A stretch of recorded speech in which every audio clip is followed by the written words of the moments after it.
What's up, everybody? This is Trey Biddy with HawgSports.com, HAWGsports.com. I could have titled today's show any number of things, but Anthony Black Decision Day, figured that would grab a lot of attention. It's a lot to talk about today with NCAA basketball run to the Elite Eight, with spring football starting back up, and, of course, recruiting never stops. We're going to jump in with Danny West on that, all that and more on Hog Sports Live.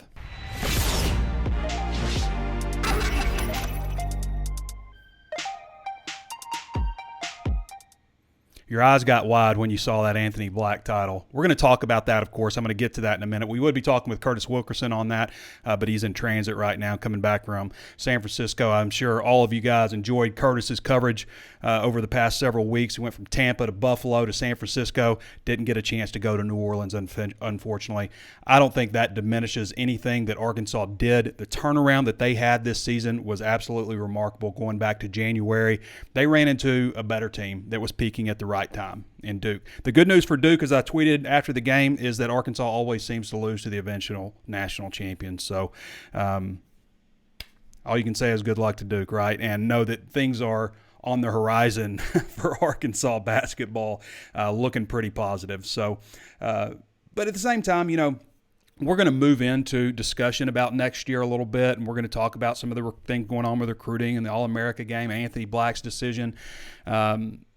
But it's important to make sure that you don't forget about this team and reflect and appreciate what this team has done for the program. Just like the team last year set things up for this year, so has this team set things up for the future in Razorback basketball. So exciting things going on. Before we get started any further, I want to remind you all, of course, there's plenty of ways to watch and listen. You can always tune in on Facebook Live. Be sure to follow the page if you haven't done so already. Become one of 85,000 Razorback fans to do so. Also available on YouTube. Throw us a like or a thumbs up on both of those channels if you haven't done so already. And on YouTube, make sure to hit the notifications bell after you subscribe so you're notified anytime we upload new videos. Also available on Apple Podcasts. Throw us that 5-star review. Spotify, Stitcher, Google Podcasts, anywhere else you can think of to find your favorite podcast. We are there. All right. As I mentioned, we're going to be joined by Danny West, I should say, here in a little bit. But Arkansas falling to Duke in the Elite Eight, 78-69. Just didn't have it in this one. Jalen Williams had a big game, 19 points, 10 rebounds. J.D. Note and Stanley Mude each had 14 points, but just couldn't put it together. Duke had a better team than Arkansas. Now, not to diminish, again, anything that these players have done this season, because some of them have had remarkable seasons, but the fact that Eric Musselman put this group together, the length of time that it took to put things together, because there was a time where you were thinking, they got a lot of pieces, but the puzzle's not coming together. It may not happen this year. And they said, you know what? We're going to find a way. And they did. They did it with their defense. The roster's not the most talented roster Arkansas has ever had. There are some good players on this roster. I would challenge that it's not as talented as last year's roster. And look what they did. They knocked off the number one overall seed in the tournament when everybody said they couldn't do it. I think it's ironic to hear so many Gonzaga fans complaining about the calls. Like, to be an Arkansas person and know what Arkansas goes through with getting a lack of calls sometimes, it just happens. It happened in this Duke game. There were times, and I made a joke like during the game. I was like, what? Trey Wade got called for a foul. We're not going to go to the NCAA expert and find out why this wasn't a foul. There's a certain feeling you get, with some of these games. Like, I don't know. It felt like everybody was relieved that Duke was taking off and winning the other day, who was calling the game. And then it was just sounded like concern the whole game when Gonzaga was losing to Arkansas. But Arkansas is putting themselves on a different level, and just bright things. And we'll talk about that here. But Arkansas finished in 28-9, the second year in a row that they finished with fewer than double-digit losses. A great season once again. And again, ran into who I think is probably the eventual national champions. It's crazy to think about, too, like, for as wild as this tournament was. And, again, I don't want to get Gonzaga fans mad at me or anything, because I have plenty of respect for that program and like Mark Few and everything. There were some rough calls in that one against Gonzaga. There were some calls, though, that they're complaining about that are 50-50 calls that are obviously they're fouls, I mean, I've seen those plays, those fouls get called all the time, but they're complaining like he never touched anybody, and I'm talking about Chet Holmgren. But there were a lot of bad calls throughout this tournament. I mean, there were plenty of them, and I know stepping out of bounds there, ended up in a 3, yada yada. But it's been a poorly called tournament overall. I will agree with that. I don't think that was the difference in the Gonzaga game. Arkansas was up, 52-46 at that point with, 3.5 to go. That wasn't the difference in that outcome. Arkansas was already doing solid work. But Duke was just too much for him. And there were a couple of calls, obviously, you might disagree with. But, again, they're bang, bang, ticky-tacky. They could go either way. So Arkansas lost to the better team. I think Arkansas was better than Gonzaga. I think Duke would have slaughtered Gonzaga in this time around. So J.D. Notae finishing with 18.3 points, 4.6 rebounds, 2.3 steals per game. He fell under 40% field goal percentage, fell under 30% three-point percentage, just kind of dipped a little bit there towards the end. Shouldn't take away from how good he was, how many clutch plays he made. Stanley Amude just got better and better. I mean, Stanley Amude went from being a guy that's like, I felt like he just did not know his role with this team for so long. And he ended up being a guy that's just like flushing it, knocking down threes at 37%. Jalen Williams was fantastic all season, almost averaged a double-double, 10.9 points, 9.8 rebounds per game. Audice Toney, will he come back next year? Will Jalen come back next year? I think the prevailing thought that Jalen probably will. He has a chance to maybe move into that first-round conversation with another year, work on his three-point shot a little bit. He's got a good stroke. It's just, it's a little flat. He could get a little bit more arc on it. I think his percentage would improve. But does Toney come back? I think he would be a welcome addition back. I think we underestimate. And even in the Duke game, there's 7:26 to go, and Toney gets his second foul. Not a word from Nance, Rafferty, Grant Hill. Not a word. Nobody mentions the importance of losing it. Now, Jalen Williams, yeah, but Toney just like an afterthought that he exited the game with 7:26 left. And in fact, in one of my group threads with a bunch of my buddies, none of them knew that Toney had fouled out. They didn't realize it because they never mentioned it. But it was a big point in that game. Obviously, down the stretch, Arkansas finished the half terribly bad. I mean, they had a chance to close the gap and ended up just giving a bunch of points. There's 12.3 seconds left. There's 12 seconds left in the shot clock. You can take it all the way down. Usually you start making your movement about 7 seconds left, and I don't know why Likes decided to jack a 3, and they go down and score at the buzzer. And right then you're just like, I mean, that's 45 points at half. Crap, So just not very good execution there towards the end. Devo Davis, 8.3 points, 3.7 rebounds. He made some improvement this year in a lot of areas, but also took a step back in a lot of areas. So I would look for him maybe to just continue to hone his offensive game a little bit more. He's obviously very dangerous on defense, but he should be back next year, I would assume. Vanover, who knows? Trey Wade was the difference. A lot of times with Arkansas, it's like they got 4 guys you can count on, and then who's the 5th? And that's the thing about this game. It's a team game. It's not just about your 5 starters, and that's a big part where Duke was the difference. Jackson Robinson, you expect him back. Kamani Johnson, KK Robinson. There's been some question marks with KK. He hasn't played a whole lot this year. Chance Moore, that's another one. Looking ahead to, let's see what's coming back. Or first of all, the NCAA tournament's still going on. It's Saturday and Monday, I guess. I think they should give them a little bit more time when we get down to the Final Four. Not just go Saturday, Sunday off, Monday. Let's give them some time to really prepare for that championship game. But this is the way they've been doing it for years. So Saturday, April 2nd, you got Villanova and Kansas, 1 and 2, and then you got Duke and North Carolina, 2 and 8. The matchup that everybody wanted to see happen. And again, it's crazy that the field was, and I started to talk about this, but I lost my train of thought. But the field was so wild this year. Okay, and there were so many upsets. You had things that never happened before. And then we get down to the end of it, and it's Duke, UNC, Villanova, and Kansas. 4 blue bloods. It's been a wild tournament. It was fun. It was definitely fun. And it's always better when your team's in it, right? I mean, just because Arkansas's in it and, I'm following all of Curtis's information and stuff and all his inside analysis, everything he put on the board, the notes, the inside information. Everything he did was fantastic. And, just following along with that, watching the tournament games, it was fun. It's been a fun tournament, and then it'll continue. And, again, Arkansas lost in the Elite Eight. You got to you got to be good, first of all, and you got to be a little lucky to win in this tournament. You got to have both. At some point, you got to have some luck go your way. Almost every team has experienced that at some point in the tournament and when they won the national championship. So, it's been an enjoyable tournament, no question about it. And I'll say this, too, about seeding, because there's been so much talk about seeding and so-and-so didn't get a good seed. They should have had better, and so-and-so didn't have a worse seed, or so-and-so shouldn't have been in the tournament. Look, I know it matters and stuff, but this tournament gets so crazy. People get knocked off and stuff. What you need to be worried about is if you're peaking at the right time and if you got a good team. Because if you don't have a good team that's playing well, you're going to lose. I don't care what seed you are.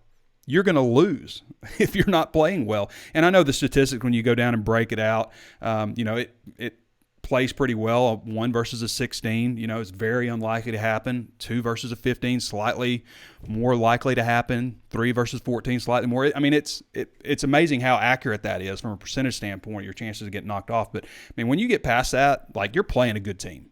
You're playing a good team in the round of 32, almost without question. A team that just came off a big win. You're playing. So, like, the seeding matters, but ultimately I'm not 100% sure that it is so huge a deal, because it may matter, like, if you get to the second weekend or not, basically, because you're a 1 seed, and you play, you don't have to play like, top 4 seed. So maybe that matters, but ultimately when we're talking about winning it, getting down to like the Elite Eight, where people say, okay, this is an elite group of teams. Sweet 16 is nice. I'm not saying it's not, but the Elite Eight, Final Four, those are the games that everybody's like, really starting to like, all right, these are the championship caliber teams. So, but to get to that point, you got to be a good team, period, and you got to have a little luck too. All right, so Arkansas's basketball recruiting class looking ahead to next year, number 2 ranked class in the entire country, number 1 in the SEC. We haven't even talked about Anthony Black yet, have we? Who's making his decision tonight. Nick Smith, Jordan Walsh, Darian Ford, Barry Dunning, and Joseph Pinion. That's who's on board right now. 5 4-stars. All ranked in the top 100 players nationally, actually all ranked in the top 88 nationally. Nick Smith is number 6 on the 24/7 Sports composite in the entire country, and he's been blowing up at the McDonald's All-America practices. Jordan Walsh, another 5-star. So you got 2 5-stars in the McDonald's All-America game, and Anthony Black deciding tonight, if he picks Arkansas, that's 3. Okay? Duke and Kansas right now have 3 recruits, and the SEC schools lead all conferences with 7 total players. Again, that could change if they get Anthony Black to be right there with Duke, Kansas, and increase the number to 8 for the SEC if they get him. I mean, right now it's down to what Gonzaga, Arkansas, TCU, G League, Oklahoma State. Is that it? I believe that's right. Before we get to that, I want to talk a little bit about Nick Smith, because Nick Smith's been blowing up. They did this breakdown. I think it was Eric Bossy, did this breakdown on the top performers so far at McDonald's All-America practice. I'm going to read you what he said, and you can read this at 24/7 Sports. Just go to HawgSports, HawgSports.com. You'll see it on the front page. So Nick Smith, 24/7 Sports, number 5 ranked player in the class of 2022. So 24/7 Sports has him a little bit higher than the composite. The Arkansas-bound combo guard has been as impressive as any player in the gym. The rate at which he continues to improve is remarkable. When you're already ranked so high, there isn't much room to move up, but he's making a pretty strong argument as the best backcourt player in this class. If we're being frank, no other player's name has been on the tip of scouts' tongues more than Smith's. No ball handler has been more slippery off the dribble. He's worked with athleticism, and his jumper has been falling. At the end of the day, guards who can convert contested buckets are coveted, and nobody has been more impressive when it comes to creating space, getting looks, and making defenders pay for the slightest of mistakes. That's some pretty solid praise against a loaded field at practice. I mean, the most loaded field that you can get in high school sports. So, as I mentioned, Anthony Black deciding tonight, 6:30, 8, somewhere around there. They've got the jam session, ESPN, whatever thing. ahead of the All-America game. Anthony Black on 24/7 Sports is the number 14 ranked player in the country, number 1 point guard, number 2 in Texas. The composite has him 22 nationally, 3 point guard, 3 in Texas. He's a 5-star recruit, 6'7", 185 pounds out of Duncanville, Texas. Okay, we mentioned the schools that he's down to right now. I hear good things at Arkansas. I also hear people from other places saying good things. It's possible that nobody knows really for sure. Gonzaga seems to feel pretty confident about him. People I talk to in Arkansas feel confident. There's been some rumblings that TCU might be the outside shot. We're going to find out here shortly. The speculation is almost coming to an end.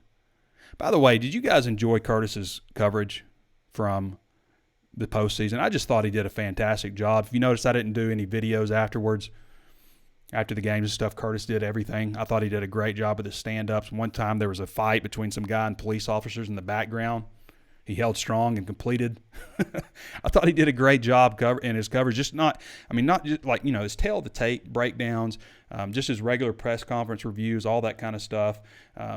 Just his matchup previews, his post-game analysis. He does a fantastic job. And Curtis has a strong basketball background. I love basketball. People question me all the time, like, well, you don't really know.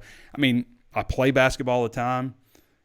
I coach my daughter's 3rd grade basketball team. I don't know if that counts for anything, but it's something I've got in my resume. And I watch a ton of basketball, not just Razorbacks. I watch a ton of stuff.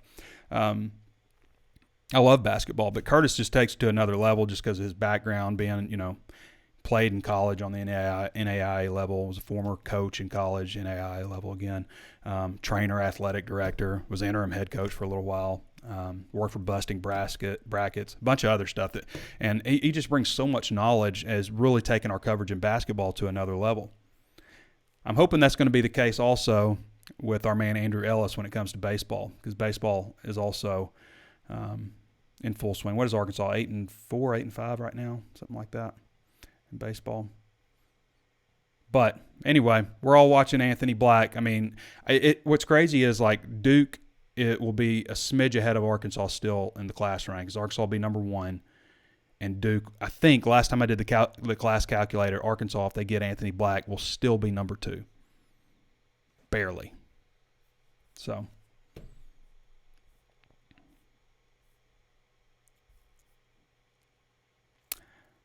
Arkansas baseball, as I mentioned, just switching gears real quick, beat Missouri 6-4 to wrap the 3-game series. They won 2-1 in the series. See what's up next for Arkansas baseball. Midweek game on Tuesday and Wednesday against Little Rock at 6:30 in Fayetteville and 4 o'clock on Wednesday. 6:30 on Tuesday, 4 o'clock on Wednesday for Arkansas baseball this week, the 29th and 30th. And then I kind of been pointing to this series a lot. It's Mississippi State, 3-game series in Fayetteville, 6:32. Mississippi State just dropped out of the top 25 on D1 baseball just recently. They've got a good squad. It hasn't been a great start, really, I guess, when you look at what was expected from them versus what they're doing right now. But Arkansas ranked number 2 right now, 18-4. They're ranked number 3 last week on D1 baseball. Mississippi State is 15-10, 3-3 start in conference play.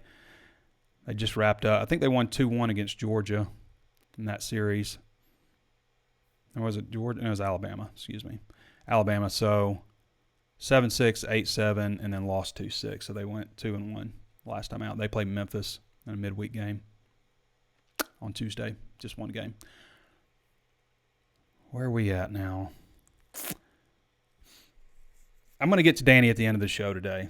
By the way, if you're listening, Danny, I mentioned that to you, you'd be later. But I want to talk a little bit about spring football first. Okay, so just some of my impressions on the newcomers. Andrew Chamblee, I think that he really looks the part out there. I think that he's big, even though there's some other guys that are just absolutely massive. He just looks like a left tackle, looks like he's been in the college weight room for a while. Marion Harris is absolutely enormous. Absolutely. He's 362 pounds at 6'7". Reminds me a little of Takias Crawford, but taller and not quite as boxy.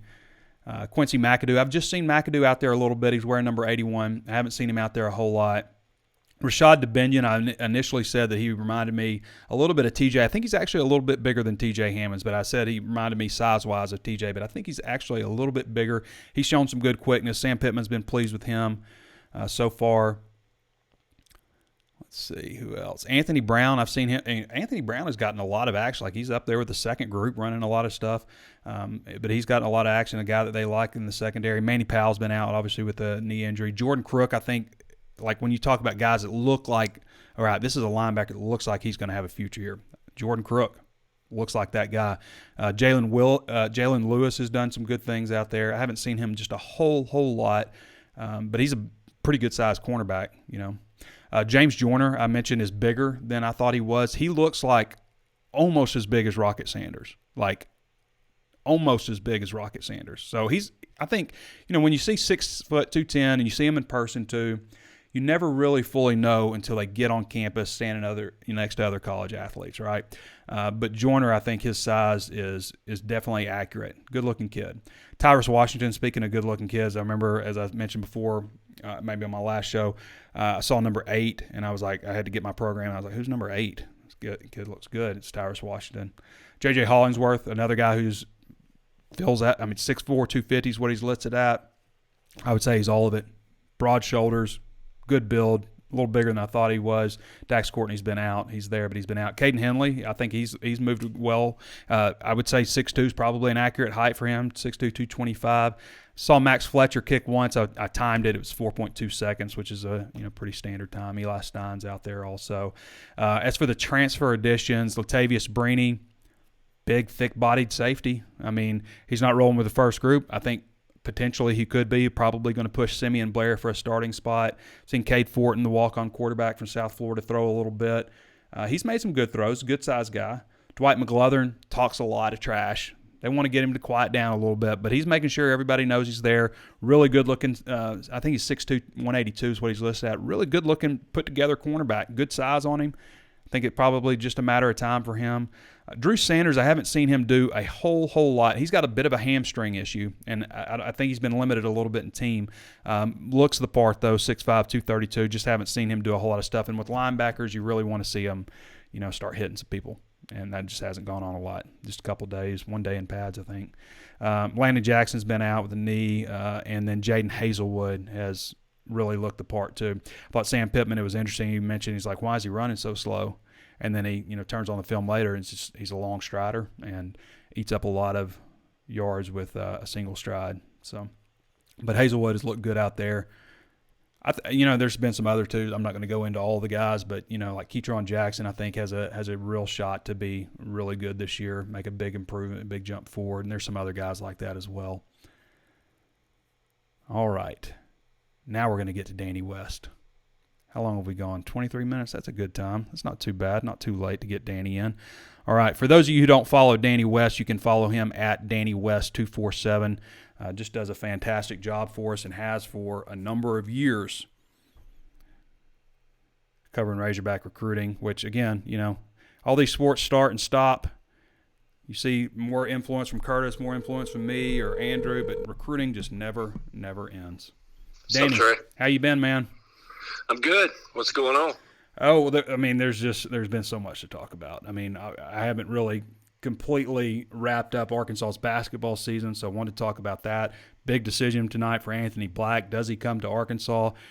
Would certainly be a huge addition. When we talk about at the same time, I don't want to lose what this basketball team has done and forget about it too quickly, because what they did I thought was remarkable this year. But there is a bright future coming for Arkansas basketball. It's hard not to wonder what's going to happen, and just all the different ways that Muss has done things, has been so impressive also. So before we get into recruiting, Danny, I just wanted to get your thoughts on the basketball program and maybe where they're headed, since we're just wrapping up Arkansas's run in the NCAA tournament. Well, here's the bottom line for me. I'm not naive. When they've played poorly or down to their competition, I think I've been somewhat vocal about it. But bottom line for me, Trey, forget the ups and downs. I think they maximized their roster, got every ounce of it out of the talent that they had this year. And, I did some research this morning looking at teams, blue blood programs, and the last time they've gone to back-to-back Elite Eights. I think it'd be surprising to a lot of people just how rare that is. I can run through some of those if you'd like. But yeah, let's hear it.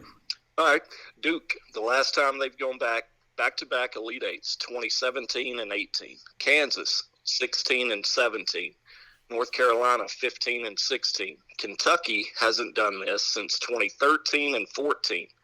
Arizona did it the same year, 13 and 14. That was the last time. UCLA hasn't gone back-to-back Elite Eight since 06, 07. Indiana, 91-92. Villanova, 81-82. And Gonzaga has never done it. So, I'm big on perspective, and when you put it into perspective like that, I think it raises some eyebrows and shows people just how impressive it is. Mm-hmm. I think he did raise the bar. I think I'm a big believer in expectations for programs. I think expectations should be high at Arkansas. I've always said that, sometimes to my detriment. But I totally believe it. I think Arkansas can be as good as any in the country, and I stand by it. And I think they're back. Mm-hmm. I really believe that. I think he's woken up the sleeping giant, and they're back. Danny, I've always said that Arkansas should be in the NCAA tournament 3 out of 4 years, and really 4 out of 5 years, and that should be the standard. Now you might say that could be a little bit different, maybe because of the transfer portal and all the stuff you can do. But I think it's fair to expect 3 out of 4 years in the NCAA tournament and making a run at least one of those years. And they've done more than that with Musselman. Mm-hmm. I don't see how he does it sometimes. I mean, because some of the schools that you mentioned there, that some of these schools that are in the NCAA tournament right now, this roster, as much as you thought you were going to love them, then you were like, man, I don't know if I like this team, and then you fall in love with them all over again. But it's not a bunch of 4 stars and 5 stars. It's a bunch of grisly veterans that have paid their dues and that will fight you. And that's the team that he's assembled. And I don't want to dwell on it too much, but I'll look at next year, and next year's team is not going to be like that. I mean, they're going to have some pieces back, obviously, from this team. But next year, we're looking at some other guys like Jordan Walsh and Nick Smith and possibly Anthony Black. Darian Ford. I thought you had a good tweet the other day where you said they're on the verge of out-talenting people. Yeah. We really haven't seen that yet. Now, they had a talented team last year, obviously, with Moses and Isaiah and all those guys, Justin. But, this year, the talent kind of – am I wrong in thinking this was not a very talented – I mean, not to say it wasn't very talented, but compared to last year. There's not a first-rounder. Yeah, there's not a first-rounder on this team. J.D. Note and Jalen Williams might be 2 guys you would say maybe would have a shot at a second-round pick. Maybe that changes for Jalen Williams down the road. I think right now you might be talking about him as a second-round possibility. I think he can play himself into a first round with just a little bit more skill, a little better three-point shooting, then I think that could happen for him. But you're right. I mean, I would take, like, if we're talking about just pure talent, I'm taking last year's team. Yeah. I mean, there's Jalen Tate too, as far as defense. Like that, yeah. As long as they keep playing defense like that and buying into that, they're going to go as far as they want to go, especially next year with a more talented roster. But for me, it's the defense. I've just I watch a little bit of college basketball here and there, and Big 12 quite a bit. And I haven't seen many. I said it a few weeks ago when my wife said, hey, maybe we'll meet in the tournament this year, Arkansas, Kansas. I said, you don't want that. You don't want that because Arkansas would shut them down. Now, fast forward a few weeks later, I think KU is playing much better defense, obviously. But at the time, Arkansas would have beat the brakes off of KU this year, in my opinion. Yeah. Kentucky took them earlier in the year. Big time. So I know we can talk about basketball, and it's been fun, but you're here to talk a little bit of recruiting stuff. So spring break is over. What, just overarching generally, what can we expect right now with recruiting in football? Sure. Yeah, last week was pretty slow. Coaches got out. They get to go enjoy spring break too, so I know they did that. I think I saw one new offer, Trey, last week, and that was Kamari and Franklin. I talked to him last night. He's a 2024 defensive tackle out of – I'm going to mess this up, but Lake Comorant out of Mississippi, 6'5", 260, already had offers from Alabama and Florida State, 2 Mississippi schools, Tennessee, Texas. So, if he's already got those and he's already 6'4", 260, he's probably going to be a top 24/7 type guy. But he told me last night he's going to be up here soon. He's got Mississippi State on Thursday, going to LSU this weekend. So this is a guy that, he'll travel. I think Arkansas is going to at least get him on campus at some point. But that was, it was pretty slow last week, buddy, to be honest with you. And then the previous new offer before that was 13 days ago now. That was KD Shepard. He's a 2023 wide receiver and a guy that I think, people ought to start paying more attention to. He was actually here on March 5th, and they offered him maybe a week later, 6'3", 190 out of Highland Home, Alabama. So keep an eye on that guy. Not a ton of offers so far. UCF, Southern Miss, I want to say Troy offered KD, but Arkansas on that offer list now, and I think probably going to be one to watch for. Is there anything coming up, Danny, like a group junior day or a prospect day or something like that, aside from just individual? I think prospect days are pretty much over with. I think their goal was to try to get those out of the way, prior to spring football starting. Mm-hmm. Now, April 9th and April 16th, 2 Saturdays, those are going to be big visit days. Obviously, they got scrimmages both of those days, and I'll get an updated list for everybody to kind of refresh their memory. The visit dates have been so sporadic over the last few weeks. I plug one here and there, but need to get an organized list together. But they're going to have some studs on those 2 dates.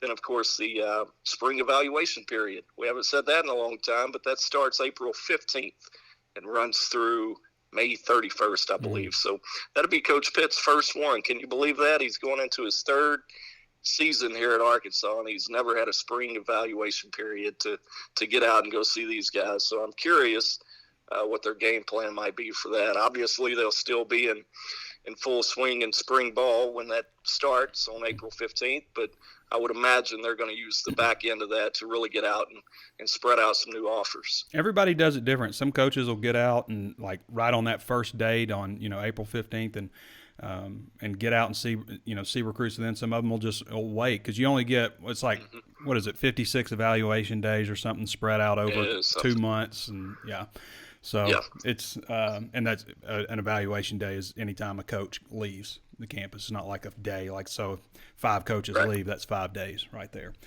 That's right. So I do want to mention, Trey, they've got a big one on campus today. I kind of buried the lead a little bit, but a big kid, offensive Logan lineman. Reichert, offensive lineman, 6'7", 345. That's plenty big. Plenty big. And kid out of Raytown, Missouri. So what's funny about Logan, he's a kid that was offered on May 4th of last year, and that was just before Brad Davis took that LSU job. So, about a month later, Coach Kennedy takes over, and now he's leading the charge there. And the offer list speaks for itself. The composite has him as a 4-star. We, 24/7, actually have him, I would say, considerably lower as a high 3-star. Yeah, but, the offer list is there. He's got Missouri, Ole Miss, LSU, a lot of big-time offers there. And I've been really impressed with that offensive line group of visitors that they've been able to attract. He's just the next of a long list of 4-stars. Marcus Dill, Rod Kearney, Luke Brown, Connor Stroh,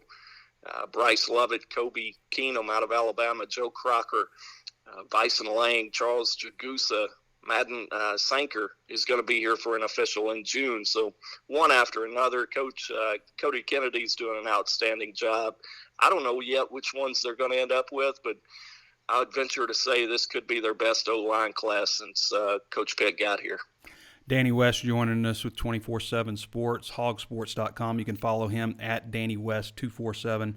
And Danny, I'm not going to go into too much of your Big Red Board, but for those of you who don't follow Danny and read up on his stuff, it is a VIP article. You do need a subscription. It's $1 right now for your first month. But on this Big Red Board, Danny, I'm going through it. It's all for defense. So first of all, there's a lot of trending in the right direction at the safety position. I mean, there's 5 guys you've got trending upwards into the warm category at safety. There's a guy at cornerback trending up, a guy at linebacker that you seem to like the direction there. Same with defensive end, and then defensive tackle is another one where there's a couple of guys that are really surging in the right direction. How do you think this class is going to play out? I mean, right now, last I checked, they're ranked number 3rd nationally, and everybody's narrative on that has been, well, it won't last. Well, you know what? They've never been here before, so that's pretty rare territory. So where do you think this class is headed right now based on the trends that you've seen so far?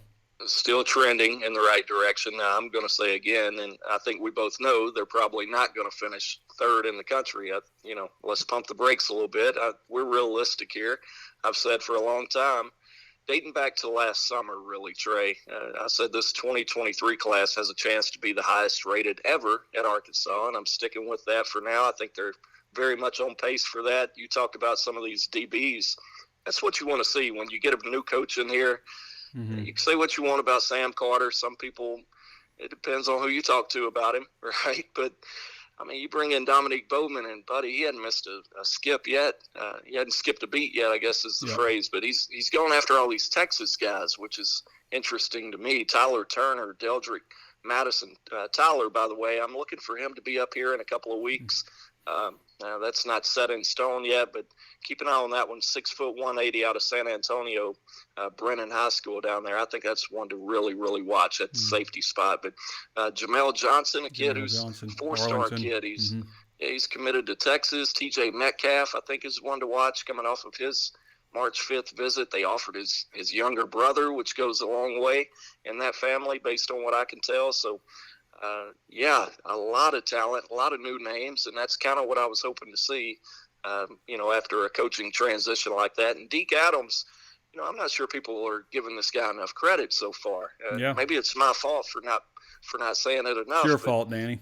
Yeah, thanks for saying it. Sorry, Coach Adams, but he's doing a fantastic job too. Yeah. Connor Knight is a defensive tackle, 6'3", 275, 285, out of Pinson Valley, Alabama. I think that's another name I've kind of got circled right now. Could be trending upward for Arkansas. It's going to come down to getting him on campus, and Connor told me, I want to say last week, that he's going to be up here soon. So Caden McDonald, defensive tackle, 4-star out of Georgia. Everybody knows the story there. They've got family ties all across the state, and man, I think I'm not ready to say they're going to pull it off, but they're going to be there in the end. They're going to have a hat on the table, in my opinion. Yeah, another 4-star. All right, Danny. Well, we appreciate you jumping on with us, man. Yes, sir. All right. That's Danny West, everybody. Danny West, again, does a fantastic job. Nobody covers recruiting like Danny. He gets embarrassed when I say that, but it's true. You look across this whole country, and Danny just does a great job for any team site out there. Arkansas is lucky to have him. All right, let's get a few questions, but before we do that, one more time, got to remind you there's plenty of ways to watch and listen. I appreciate you all listening to my watch and listen part. I mean, it's just something you got to say, and the reasons are, if you say it, then people will do it. If you don't say it, then they won't, and that's just the algorithm proves true on that. Be sure to follow us on Facebook Live if you haven't done so already. Also, follow us on YouTube, subscribe, give us a thumbs up, a like, whatever you do on those channels. We certainly appreciate that. Give us that 5-star review on Apple Podcasts, and also find us on Spotify, Stitcher, anywhere else you can think of to find your favorite podcast. HawgSports is just $1 right now for your first month. We've dropped off of basketball. We still got basketball recruiting stuff, so the massive sports conjunction in March has broken off on one part with the basketball season ending, but still a lot to follow with recruiting. And then, of course, you've got spring football picking back up. Recruiting never stops in that regard, and also baseball. So a lot to want to check out at HawgSports.com. Having one of our best months ever right now, actually, this month in terms of traffic, subscribers, all that stuff. All right, let's get a few comments and questions. A lot of Woo Pig Sueys. Let's see. Appreciate you, Shane James, for reaching out to other people. Can I push light you, Nick? Nick Granberry. Let's see. Who are the seniors that aren't eligible to come back? For the basketball team, let's look at the roster real quick. I can tell you Likes isn't. Amude's not. Wade isn't. Just off the top of my head. So Amude can't. Wade can't. Jalen can. Aldis can. Devo can. KK can. Note can. Who else? I guess that's it, those three. Likes, Amude, Wade. Definitely won't be back next year.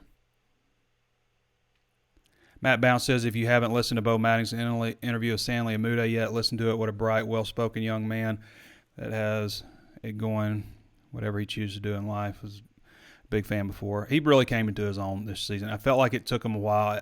I mean, to be honest with you, at the start, I was just like, man, Amude's not nearly as good as I thought he was going to be. But that changed. At some point, he started figuring out his role, had that nice turnaround jumper, started knocking down threes. Maybe he was operating the same clip on threes before, but it just, I don't know, it felt like he hit more of them to me, and then was really playing above the rim also. And rebounding. I mean, there were some games where he was just really strong on rebound. Gets up quick, snatches it out of the air, fights for it. I liked what I saw out of Amude, especially as the season started to come to a close. Brandon Teresa Cohen says, I agree, bad calls don't make guys miss shots. We just came up on a team that was better than us. Great season. That's what I think too. They were just better. I also think that Arkansas was better than Gonzaga, but you won't get anybody from Gonzaga saying that. But they were. They were better. And it wasn't just because Chase Holmgren was knocked out of the game. They were beating them before that. Duke would have slaughtered Gonzaga. They would have slaughtered them. Duke just has better athletes, says Isaac Riley. Unfortunately, I wouldn't be surprised if they win the championship. Ready to see how baseball continues, and so ready for football season. Already ready for football season.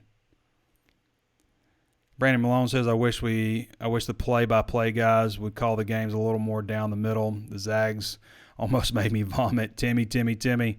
At least don't make it so obvious. Yeah, there were plenty of things that were going, plenty of calls that were going not against Timmy, I should say. I guess you can hook somebody he was doing it all game. I think he got called for it once. Arkansas wins the Natty next year. Bet the house. That is from Austin Kane Long. Linda Somerville says, proud of our basketball team. Lisa Hancock says, great to be a Hog. It's been a heck of a run here these last 12 months or so. I mean, basketball team has 2 Elite Eights. Football team won 9 games. Got the number 3 ranked recruiting class in football, number 2 in basketball. I mean, baseball won the SEC regular season last year. Didn't finish the way you want. And I would argue this too, in basketball, since 1995, Arkansas has not had a good basketball season. And I'm going to tell you why that is, okay? You can have a great regular season, and Arkansas had that sometimes. Bobby Portis years. There were some years, Daniel Gafford, where Arkansas had a great regular season, with I'm forgetting some of the guys that I wanted to mention. But regardless, it goes a little further back. But Arkansas has had some great years in basketball, okay, in the regular season. They've not combined it with a run in the tournament. And to me, if you're going to say this was a great basketball season, you can't just go 31-3 or something in the regular season and get bounced in the first round like Missouri did, I think, that one year. That's not a great season. You've got to make a dent in the tournament. You've got to at least get to the second weekend coupled with a lot of wins in the regular season for me to say that was a great season. And so Arkansas has not had a great season in basketball from 95 until last year. And then again this year, 2 years in a row with great seasons, in my opinion. Jay Will stays, ? Says Will Lennox. I think so. I think Audice Toney has reason to stay. I don't know if he will, but I'd certainly welcome his defense back. JD stays, ? Says Will. I think JD Note has more reason to leave. I don't know that what he has done at Arkansas at this point is, I don't know that he can dramatically improve on that. Maybe if there's other threats like Nick Smith or something like that, maybe that increases things from him in terms of shots. Maybe he makes better shot selection. That's something you take with Note. He's going to make some shots where you go, but sometimes they go in and you're just like, oh, hell yeah, JD. He's so aggressive. So maybe there is something to game. I don't know that from a points per game standpoint, all that kind of stuff, that if you're going to have a better season and, making this run, driving this team to the NCAA tournament, to the Elite Eight, I don't know. But he could come back. I wouldn't just say it's over, but I think he has more reason to go pro than Toney does.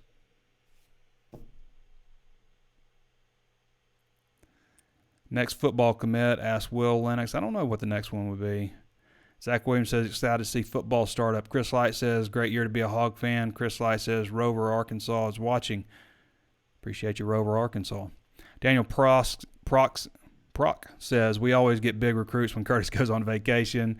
Can you give the man some more vacation time? He's due for some right now. I told him like the other day, I was like, dude, just get away for a while, be with your girl.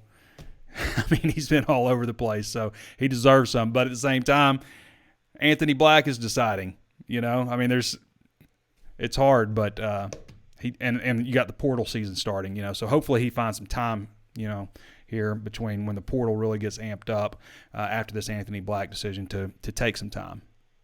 Gonzaga was 0-2 against the SEC this season. That's right. They also lost to Alabama. Jonathan Mosley says, do you think the win over Gonzaga will affect Black's decision at all? So here's what I think. First of all, I think he may have had a decision made earlier. And who knows, maybe he goes back and forth. Maybe he just knows he's down to, just hypothetically, I'm not saying he's down to Arkansas and Gonzaga and he's eliminated the others. I'm not saying that. I'm just saying, but maybe that's where he is and he thinks that he'll be able to decide here soon. But I don't think it matters so much who wins the game. What matters is throughout the course of the game, you will naturally find yourself rooting on one team or the other. You'll just start finding, you know what I'm talking about? Like you'll watch a game where you have no stake in the game, but eventually you'll just kind of start rooting for one team. So which team was that for Anthony Black when he watched Arkansas and Gonzaga? Was it Arkansas or was it Gonzaga? Did he go in thinking one team and change his mind throughout the course of the game? Regardless of how the game ended, I think that is more important. Who Anthony Black felt himself cheering for as the game progressed. David L. Perry says, love the walk and talks. JD should stay and help bring up the class coming in. If JD Notae stays, they just might win it all. And I mean, obviously, if Jalen Williams does too, they need Jalen Williams to stay.